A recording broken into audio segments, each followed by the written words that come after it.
वक्रतुंड महाकाय सूर्यकोटि समप्रभ निर्विघ्नं कुरु मे देव सर्वकार्येषु सर्वदा।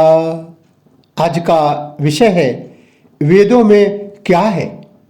वेदों में वर्णित कर्मकांड और वैदिक देवता के विषय में विशेष प्रकाश डाला जाएगा। मंत्र भाग, जिसे संहिता भी कहते हैं, यह वेद का मुख्य भाग है। ब्राह्मण भाग में मंत्रों की टिप्पणियां हैं, अर्थात मंत्रों चारों वेदों में जो ऋचाएं हैं, जो मंत्र हैं, उसका साधारण संस्कृत अनुवाद, उसकी टिप्पणी, गद्य रूप उसका ब्राह्मण कहा जाता है।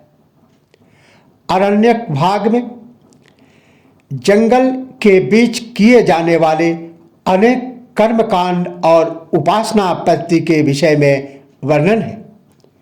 वेदों में वर्णित विषयों को 3 भागों में विभाजित किया जा सकता है। एक कर्मकांड, दूसरा उपासना कांड और तीसरा ज्ञान कांड। कर्मकांड के अंदर विविध प्रकार के यज्ञों द्वारा स्वर्ग प्राप्ति या अपनी इच्छा पूर्ति का वर्णन है। उपासना कांड में विशेष प्रार्थनाएं एवं पूजा विधान है। ज्ञान कांड दार्शनिक विषय है, जो ईश्वरीय ज्ञान से संबंधित है। कहते हैं, चारों वेदों के संस्कृत भाषा में प्राचीन समय में जो अनुवाद थे, एक कथन के अनुसार मंत्रे ब्राह्मणयो वेदा नामधेयम। इस कथन के अनुसार ब्राह्मण ग्रंथ कहे जाते हैं, जो चारों वेदों के जो मंत्र हैं, उसका गद्य रूप ब्राह्मण कहा गया। 4 मुख्य ब्राह्मण ग्रंथ हैं: आयतरेय, शतपथ, साम और गोपथ। वेद संहिताओं के बाद ब्राह्मण ग्रंथों का निर्माण हुआ माना जाता है।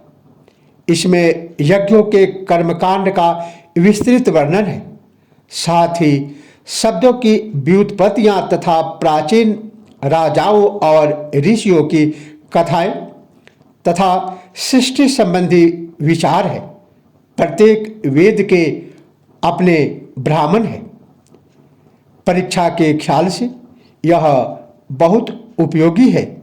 यह याद रखना आवश्यक है कि किस वेद का कौन सा ब्राह्मण है। जैसे ऋग्वेद के 2 ब्राह्मण हैं, आयतरेय ब्राह्मण और कौशितकी। आयतरेय में 40 अध्याय और 8 पंचिकाएं हैं। इसमें अग्निष्टोम,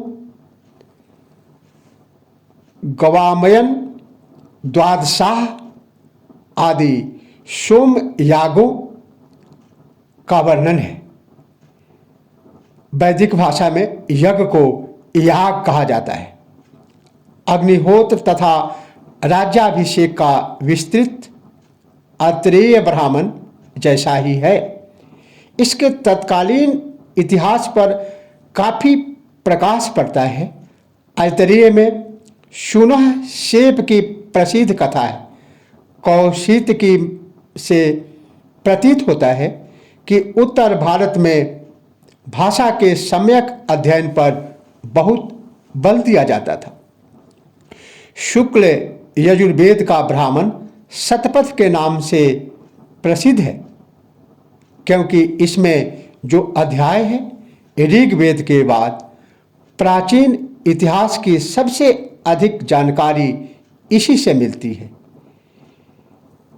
इसमें यज्ञों के विस्तृत वर्णन के साथ अनेक प्राचीन आख्यानों, व्युत्पत्तियों तथा सामाजिक बातों का वर्णन है। इसके समय में कुरु, पांचाल आर्य संस्कृति का केंद्र था। इसमें पुरुरवा और उर्वशी की प्रणय गाथा, च्यवन ऋषि तथा महाप्रलय का आख्यान, जन्मेजय, शकुंतला और भरत का उल्लेख है। साम वेद के अनेक ब्राह्मणों में से पंचविंश या तांड ही महत्वपूर्ण है। अथर्ववेद का ब्राह्मण गोपथ है। एक बार पुनः किस वेद का कौन सा ब्राह्मण है, इस पर परीक्षा के ख्याल से प्रकाश डाला जा रहा है। ऋग्वेद के 2 ब्राह्मण है, ऐतरेय ब्राह्मण और कौशितकी ब्राह्मण। यजुर्वेद का ब्राह्मण शतपथ के नाम से प्रसिद्ध था और अथर्ववेद का ब्राह्मण गोपथ के नाम से प्रसिद्ध है। वैदिक यज्ञ ही वैदिक धर्म का आधार है। अभी विषय है कर्मकांड, अर्थात ब्राह्मण। वेद में ब्राह्मण कर्मकांड, वैदिक यज्ञ ही वैदिक धर्म का आधार है। यज्ञ ही सभी कर्मों में श्रेष्ठ धर्म माना जाता है। यज्ञ को सूर्य के समान तेज माना गया है। प्रजापति प्रजा का रक्षक है, यज्ञ ही प्रजापति है। इस बात का अनुमोदन गीता भी करती है।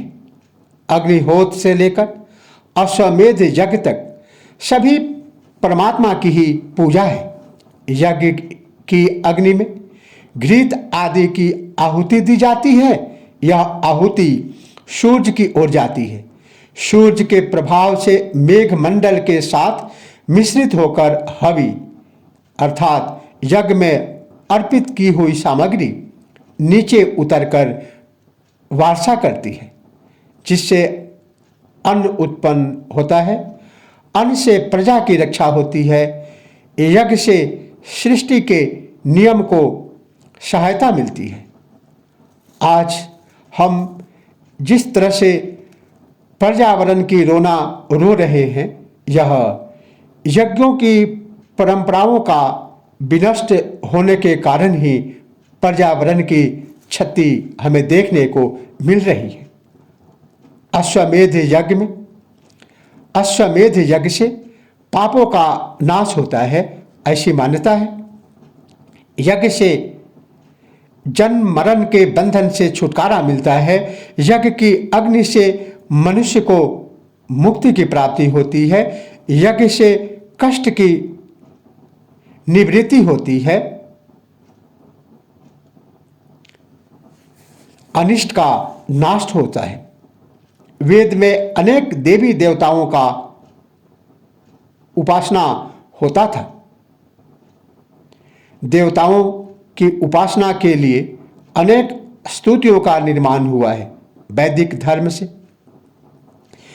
वैदिक धर्म में प्रार्थना पर अधिक जोर दिया गया है।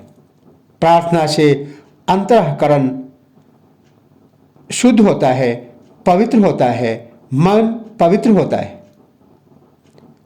मन और अंतःकरण पवित्र होने से व्यक्ति के समाज में हर प्रकार की समृद्धि और उन्नति होती है, क्योंकि कहा गया है शांति का जो समय होता है वही किसी भी समाज या परिवार के लिए उन्नतिदायक होता है। स्तुति एवं प्रार्थना के द्वारा देवताओं को प्रसन्न किया जाता था। मनुष्यों का देवताओं के साथ सीधा संपर्क देखा जाता था। देवताओं को मनुष्य का मित्र समझा जाता था। योग दर्शन के अनुसार यम, नियम, आसन, प्राणायाम, प्रत्याहार, धारणा, ध्यान, समाधि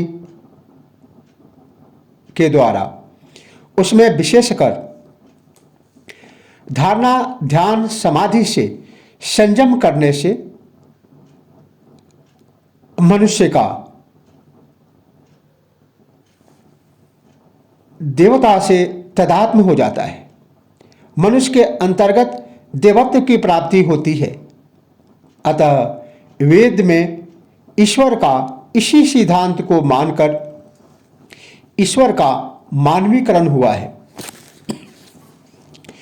ऋग्वेद के मंत्र देवताओं की स्तुति के लिए बनाए गए हैं। वेद में देवताओं की प्रकृति की विभिन्न शक्तियों को अस्थाई कहा जाता है। सभी देवता एक दूसरे से संबंधित थे। जिस प्रकार प्राकृतिक शक्तियों एवं एक दूसरे से संबंधित है, वैदिक ऋषि प्राकृतिक दृश्यों को देवताओं का रूप प्रदान करते थे। परिणाम स्वरूप देवताओं की संख्या अनेक हो गई। वरुण, मित्र, इंद्र, वायु, रुद्र, चंद्रमा, सूर्य, विष्णु, सोम, उषा, अदिति, अग्नि, पूषा इत्यादि वैदिक देवता हैं। यहाँ वेद के कुछ महत्वपूर्ण देवताओं का वर्णन किया जा रहा है। ऋग्वेद के पुरुष सूक्त के अनुसार सहस्त्र शीर्षा पुरुषः, सहस्त्राक्ष, सहस्त्रपात आदि मंत्रों के अनुसार यद्यपि एक ही देवता की कल्पना की गई है जो कि पूरे संसार को, पूरे जगत को, तीनों लोकों को व्याप्त किया हुआ है, फिर भी अनेक देवी देवताओं के उपासना का विधान हमें वैदिक साहित्य में मिलता है। इसका कारण है कि जिस प्रकार शरीर को संचालन करने के लिए पृथ्वी, जल, वायु, आकाश आदि 5 तत्वों की सामान्य रूप से अनिवार्यता है, उसी प्रकार से उसके महत्व को समझ करके अग्नि तत्व की भी पर्याप्त आवश्यकता है, जल तत्व की भी पर्याप्त आवश्यकता है, वायु तत्व की आवश्यकता है, आकाश तत्व की आवश्यकता है। इन तत्वों की वैज्ञानिकता से प्रभावित होकर के वैदिक ऋषियों ने विभिन्न प्रकार के अधिष्ठात्री देवता और देवी की उपासना की और उन्हें श्रेष्ठता को बतलाया। इसको ऐसे समझा जा सकता है कि एक जिला का, एक डिस्ट्रिक्ट का प्रधान कलेक्टर होता है, लेकिन वह अपने पूरे डिस्ट्रिक्ट में प्रधान होने के बावजूद भी यदि वही कलेक्टर किसी एक सामान्य अपने पियोन के शादी में जाता है तो वहाँ पर उसकी प्रधानता व्यक्तिगत रूप से शादी के समय पर नहीं रहेगी। उस पियोन जिसकी शादी हो रही है वही पालकी में सवार होकर के जाएगा। इसी भांति वैदिक काल में यद्यपि एक ही ईश्वर, एक सद्विप्रा बहुधा वदन्ति, एक ही ईश्वर है जिसे ज्ञानी अनेक नाम से उसकी उपासना करते हैं, इस बात को समझना चाहिए। वेद काल में अनेक देवी देवताओं का वर्णन होने के बावजूद भी वेद में एक ईश्वरवाद को माना गया है और जिस भी देवी देवता का उपासना किया गया है उसको सर्वोपरि बताया गया है। जैसे वरुण, वैदिक युग के सबसे प्रसिद्ध देवता वरुण है। वरुण आकाश के देवता है। वरुण शब्द वर धातु से निकला है, जिसका अर्थ होता है ढक लेना। आकाश को भी वरुण कहा गया है क्योंकि यह समस्त पृथ्वी को आच्छादित किए हुए है। वरुण विश्व के शासक है। वे प्राकृतिक और नैतिक नियमों के संरक्षक हैं। वे पापियों को दंड देते हैं, ऐसा वरुण के प्रसंग में बताया गया है। दूसरे देवता है महत्वपूर्ण वेद काल के इंद्र। वैदिक देवताओं में इंद्र का भी बहुत महत्वपूर्ण स्थान है। इंद्र को वर्षा का देवता कहा जाता है। इंद्र को भारतीय जीएस कहा गया है। जल एवं मेघ से इंद्र की उत्पत्ति हुई है। धीरे धीरे मेघ के साथ इंद्र का जो संबंध था उसे भुला दिया गया और युद्ध के देवता के रूप में इंद्र प्रतिष्ठित हुए। वैदिक काल में लोगों को शत्रुओं पर विजय प्राप्त करने के लिए बहुत संघर्ष एवं युद्ध करने पड़ते थे, अतः इंद्र की उपासना पर जोर दिया गया। योग दर्शन का कहना है कि धारणा, ध्यान, समाधि के द्वारा हम जिस चीज पर संयम करते हैं हमें उसी प्रकार की शक्ति प्राप्त होती है। इसीलिए युद्ध में विजय प्राप्त करने के लिए लोग इंद्र की पूजा करने लगे। कहा जाता है कि इंद्र ने सर्प को मारकर 7 नदियों को पार किया था। मरुदगण तीसरे महत्वपूर्ण देवता है। मरुदगण ये वायु के देवता है। ये सर्वत्र है। ये प्राणी के प्राण शक्ति हैं, जिसके बिना जीवन संभव नहीं है। इनके शब्द सुनाई देते हैं परंतु ये दिखते नहीं हैं। मरुदगण भयंकर तूफान के देवता हैं। रुद्र भयानक शब्द करने वाले देवता हैं। यम को मृत्यु का देवता कहा गया है। इस प्रकार से मरुदगण, रुद्र, यम आदि वैदिक काल के महत्वपूर्ण देवता हैं। अगले महत्वपूर्ण देवता में नाम आता है सोम का। सोम को स्फूर्ति का देवता, गॉड ऑफ इंस्पायरेशन माना गया है।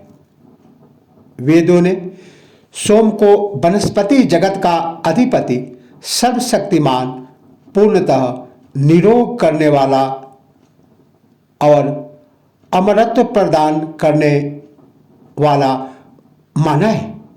सोम की स्थिति मन से है।